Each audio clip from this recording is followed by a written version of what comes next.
আসসালামু আলাইকুম বন্ধুরা, আশা করি আল্লাহর রহমতে আপনারা সবাই ভালো আছেন। আল্লাহের জন্য সর্বস্ব ত্যাগ করা আসলে কি?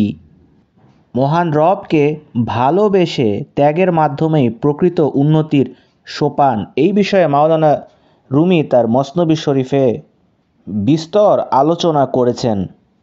এক ব্যক্তি খোঁজ পেল যে তার মাটির ঘরের নিচে স্বর্ণের ভাণ্ডার রয়েছে। সে তার ঘরকে ভেঙে চূর্ণ বিচূর্ণ করে ফেলল। তারপর সে সেই স্বর্ণ ভাণ্ডার বের করল। বের করার পর সেই স্বর্ণ ভাণ্ডার দিয়ে সে তার নিজের বাড়িকে আরও সুন্দর, আরও মসৃণ এবং নতুন করে পুনর্নির্মাণ করল। সে যদি এই বাড়িটিকে না ভাঙতো তবে সে স্বর্ণ ভাণ্ডারও পেত না এবং বাড়িটিকে নতুনভাবে নির্মাণও করতে পারত না। সে যদি তার পুরান বাড়ির মায়ায় পড়ে থাকতো তবে এই নতুন বাড়ি সে কখনোই পেত না। তেমনি মাওলানা রুমি বলেছেন, যদি সংযম, সাধনা এবং আল্লাহর ইবাদত বন্দিগিতে যদি কষ্টও হয়, নিজেকে ভাঙতেও হয়, তবে এ দেহই সুন্দর, সুশ্রী ও চিরস্থায়ী।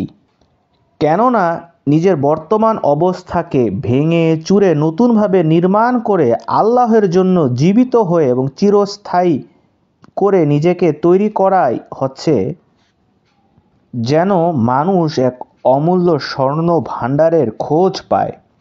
একটি খারাপ মানুষ যখন তার এই খারাপই নফসের খায়েশাতকে ধ্বংস করে আল্লাহর এবং শরীয়তের খাজানা স্বর্ণ ভাণ্ডারকে আবিষ্কার করে এবং সেই অনুযায়ী জীবনকে গড়ে তোলে, তবে তো সে চিরস্থায়ী বেহেশতের অফুরন্ত নেয়ামতের অধিকারী হবে। সুবহানাল্লাহ। যেমন একটি ব্যক্তির পানির নালা আছে, সেই ব্যক্তি সেই পানির নালাকে বন্ধ করে পরিষ্কার করলো।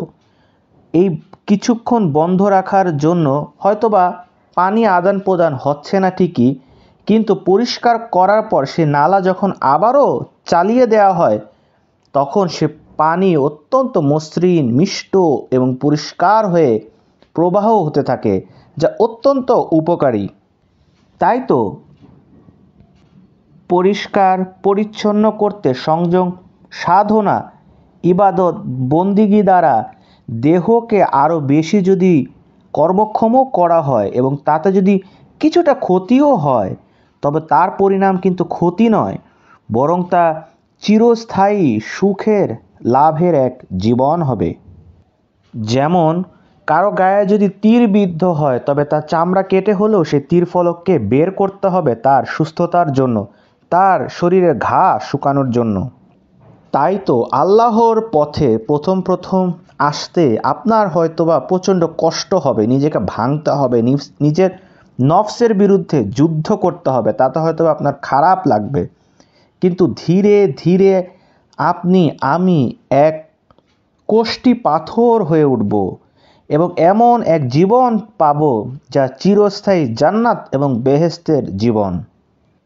মাওলানা রুমি আরও বলেন, যেমন কাফেরদের সাথে যুদ্ধ করার সময় সে কাফেরদের দুর্গ কিন্তু ভেঙে ফেলতে হয়, তারপর তা দখল করার পর সুন্দর সুন্দর গম্বুজ সেখানে স্থাপন করতে হয়।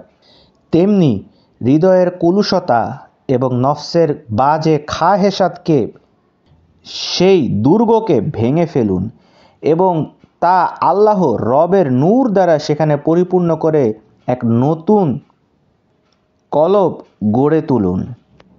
তাই তো মাওলানা রুমি বলেন, কতই না ভালো উত্তম অবস্থা ওই ব্যক্তির যে ব্যক্তি আল্লাহ প্রেমে তার ধন দৌলত বাড়ি ঘর সব লুটিয়ে দিয়েছে। সুবহানাল্লাহ। ভিডিওটি যদি আপনাদের ভালো লাগে অবশ্যই আমাদের চ্যানেলকে সাবস্ক্রাইব করবেন। ধন্যবাদ সবাইকে।